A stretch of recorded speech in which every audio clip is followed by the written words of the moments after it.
حکمت والا۔ وَمِنْهُمُ الَّذِينَ يُؤْذُونَ النَّبِيَّ، ان میں سے وہ لوگ بھی ہیں جو نبی کو ایذا پہنچاتے ہیں۔ وَيَقُولُونَ هُوَ أُذُنٌ، اور وہ کہتے ہیں یہ تو نرے کان ہی کان ہے۔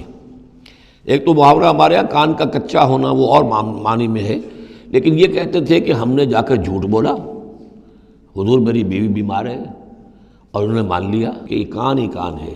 یہ صرف جو کچھ کہہ دیتے ہیں مان لیتے ہیں، سن لیتے ہیں۔ ہوا اذن، یہ تو نرے کان ہے بس، یہ بھی حضور کی توہین۔ وَمِنْهُمُ الَّذِينَ يُؤْذُونَ النَّبِيَّ وَيَقُولُونَ هُوَ أُذُنٌ قُلْ أُذُنُ خَيْرٍ لَكُمْ، کہہ دیجئے یہ کان تمہارے لیے بہتر ہیں، بہتری کے لیے ہیں، تمہاری خیریت اسی میں ہے۔ یؤمن باللہ ویؤمن للمؤمنین، یہاں پہ یہ ایمان کے ساتھ بے اور لام کا فرق واضح ہو جائے گا۔ وہ یقین رکھتے ہیں اللہ پر اور بات مان لیتے ہیں مومنوں کی، یہ ان کی شرافت ہے، یہ ان کی نجابت ہے، یہ ان کی مروت ہے۔ وہ جانتے ہیں تم جھوٹ بول رہے ہو لیکن نہیں کہتے کہ تم جھوٹ بول رہے ہو، یہ شرافت اور مروت کا معاملہ ہے۔ یہ نہیں ہے کہ انہیں معلوم نہیں ہے۔ بندہ مومن جو ہے وہ تو یہ ہے کہ اتقوا فراست المومن، مومن کی فراست سے ڈرو، فإنہ ینظر بنور اللہ، وہ اللہ کے نور سے دیکھتا ہے۔ تو جو عام مومن کا معاملہ یہ ہو تو رسول کا معاملہ کیا ہوگا؟ کیا انہیں پتہ نہیں چلتا تھا کہ جھوٹ بول رہے ہیں؟ لیکن آپ کی مروت اور شرافت۔ قل اذن خیر لکم یؤمن باللہ ویؤمن للمؤمنین ورحمۃ للذین آمنوا منکم، اور جو تم میں سے واقعی مومن ہیں ان کے حق میں رحمت ہے۔ والذین یؤذون رسول اللہ لہم عذاب علیم، اور جو ایذا پہنچاتے ہیں اللہ کے رسول کو ان کے لیے بڑا دردناک عذاب ہے۔ یحلفون باللہ لکم لیرضوکم، اے مسلمانوں یہ تمہارے سامنے قسمیں کھاتے ہیں اللہ کی تاکہ تمہیں راضی کریں۔ اب ظاہر بات ہے کہ حضور کا تو جا کر بہانہ جو کیا اور وہ لے کر آ گئے، اب مسلمانوں سے بھی کہہ رہے ہیں، قسمیں کھا کھا کر اپنے یقین دلا رہے ہیں کہ ہم مخلص ہیں، آپ ہمارے شک نہ کریں۔ یحلفون باللہ لکم لیرضوکم، تاکہ تمہیں راضی کر لیں۔ واللہ ورسولہ احق ان یرضوہ، اللہ اور اس کا رسول زیادہ حقدار ہیں کہ وہ انہیں راضی کریں، ان کانوا مومنین، اگر وہ واقعتاً مومن ہیں۔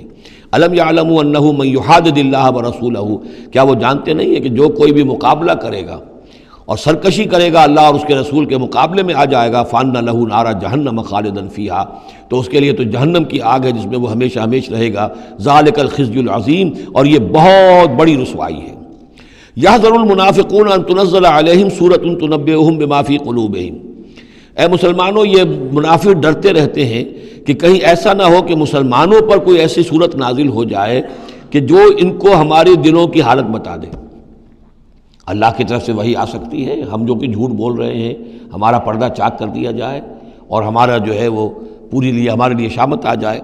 قل استہزئوا، کہیے کہ نہیں ڈرتے، ابھی تم استہزاء کرتے رہو، ان اللہ مخرج ما تحذرون، لیکن بہرحال ایک وقت آئے گا جس چیز سے تم ڈر رہے ہو اللہ اسے ظاہر کر دے گا، عیاں کر دے گا۔ وَلَئِن سَأَلْتَهُمْ لَيَقُولُنَّ، اور اگر آپ ان سے پوچھیں گے تو کہیں گے اِنَّا كُنَّا نَخُوضُ وَنَلْعَبُ، وہ جب بکواس کرتے تھے آپس میں، حضور کے خلاف بات کر رہے ہیں، کسی مومن صادق کے اوپر کوئی تہمت لگا رہے ہیں۔ اب اگر کسی نے جا کر کوئی بات بتا دی حضور کو کہ فلاں شخص تو یہ کہہ رہا تھا، عبداللہ ابن ابی یہ کہہ رہا تھا، فلاں نے یہ کہا ہے، حضور نے بلایا، طلب کیا، پوچھا، تو اب وہاں پر آئیں گے وَلَئِن سَأَلْتَهُمْ، اگر پوچھیں گے، باز پرس کریں گے آپ ان سے، لَيَقُولُنَّ، وہ لازماً کہیں گے اِنَّمَا كُنَّا نَخُوضُ وَنَلْعَبُ، یہ تو ویسے ہی ذرا گپ بازی میں لگے ہوئے تھے، یہ تو تھوڑی سی جو تھی ہماری گفتگو جو ہو رہی تھی وہ لائٹ وین میں گفتگو ہو رہی تھی، اس کو خامخواہ اس شخص نے جو ہے وہ سنجیدگی سے لے لیا، ہم کھیل رہے تھے دل لگی میں، یہ بات ہم نے کہہ دی تھی۔ قُلْ أَبِاللَّهِ وَآيَاتِهِ وَرَسُولِهِ كُنتُمْ تَسْتَهْزِئُونَ، کہیے تو کیا تم اللہ کے ساتھ اور اس کی آیات کے ساتھ اور اس کے رسول کے ساتھ استہزاء کر رہے تھے؟ تمسخر، یہ دل لگی تمہاری، بازی بازی بارش بابا ہم بازی، اب اللہ اور رسول جو ہیں اور اس کی آیات جو ہیں وہ بھی تمہارے لیے تختہ برس بن گئی ہیں استہزاء اور تمسخر کا۔ لا تعتذروا، اب بہانے مت بناؤ، قد کفرتم بعد ایمانکم، تم کفر کر چکے ہو اپنے ایمان کے بعد۔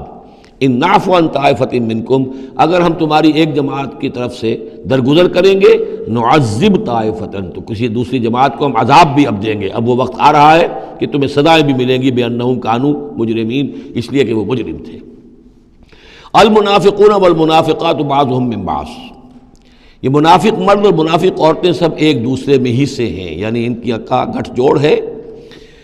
یامرون بالمنکر، یہ بدی کا حکم دیتے ہیں، بجائے اس کے کہ امر بالمعروف کرتے، یہ برائی کا حکم دیتے ہیں۔ وینہون عن المعروف، اور نیکی سے روکتے ہیں۔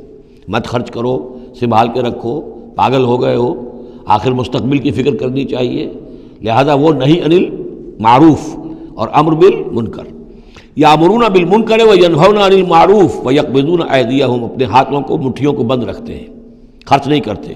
نسوا اللہ فنسیہم، انہوں نے اللہ کو بھلا دیا تو اللہ نے انہیں بھلا دیا، نظر انداز کر دیا۔ ان المنافقین هم الفاسقون، یقیناً یہی منافق ہے کہ جو سرکش ہیں، نافرمان ہیں۔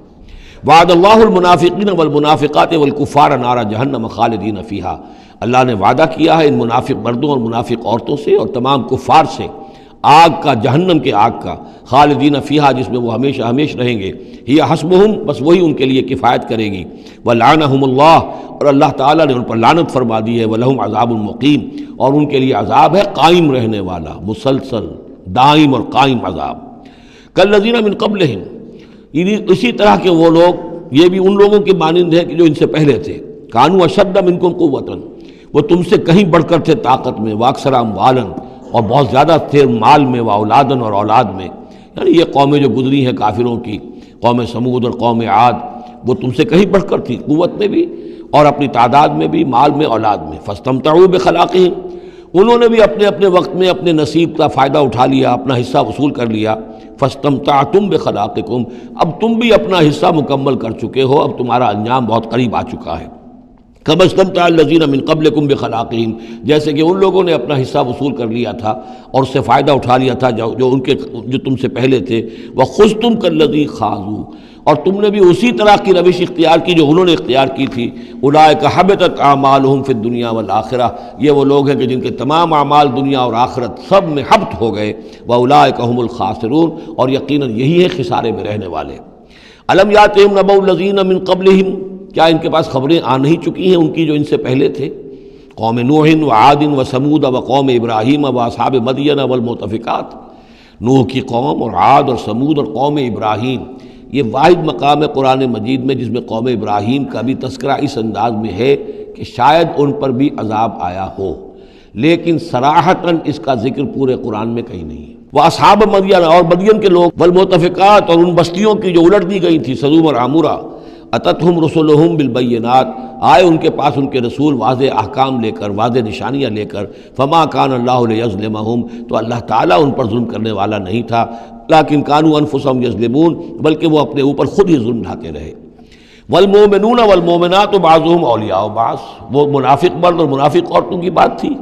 اب فرمایا اور ایمان والے مرد اور ایمان والی عورتیں، بعضهم اولیاء بعض، وہ ایک دوسرے کے ساتھی ہیں، ایک دوسرے کے پشت بنا ہے، مددگار ہیں۔ یامرون بالمعروف، ان کا طرز عمل یہ ہے کہ نیکی کا حکم دیتے ہیں، مشورہ دیتے ہیں، وینہون عن المنکر، بدی سے روکتے ہیں، ویقیمون الصلاۃ، نماز قائم کرتے ہیں، ویؤتون الزکوٰۃ، اور زکوٰۃ ادا کرتے ہیں، ویطیعون اللہ ورسولہ، اور اللہ اور اس کے رسول کی اطاعت کرتے ہیں۔ اولئک سیرحمہم اللہ، یہی ہیں وہ لوگ کہ جن پر اللہ تعالیٰ رحمت فرمائے گا۔ ان اللہ عزیز حکیم، یقیناً اللہ زبردست ہے، حکمت والا۔ اللہم ربنا اجعلنا منہم۔ وعد اللہ المؤمنین والمؤمنات جنات تجری من تحتہا الانہار خالدین فیہا، اللہ نے وعدہ کیا ہے مومن مردوں اور مومن عورتوں سے ان باغات کا جن کے دامن میں یا جن کے نیچے ندیاں بہتی ہوں گی، اور اس میں وہ ہمیشہ رہیں گے۔ ومساکن طیبۃ فی جنات عدن، اور بڑے ستھرے اور بہت عمدہ مکان رہائش کے لیے ان کو دے گا، رہنے کے باغات میں، ریزیڈینشل گارڈنز میں۔ وَرِضْوَانٌ مِّنَ اللَّهِ اکبر، یہ ساری چیزیں تو ہے ہی، سب سے بڑی شے یہ کہ اللہ ان سے راضی ہو جائے گا۔ رضا اللہ کی وہ سب سے بڑی شے ہے، سب سے بڑی نعمت ہے۔ ذَلِكَ هُوَ الْفَوْزُ الْعَظِيمُ، وہ تو ہے بہت ہی بڑی کامیابی۔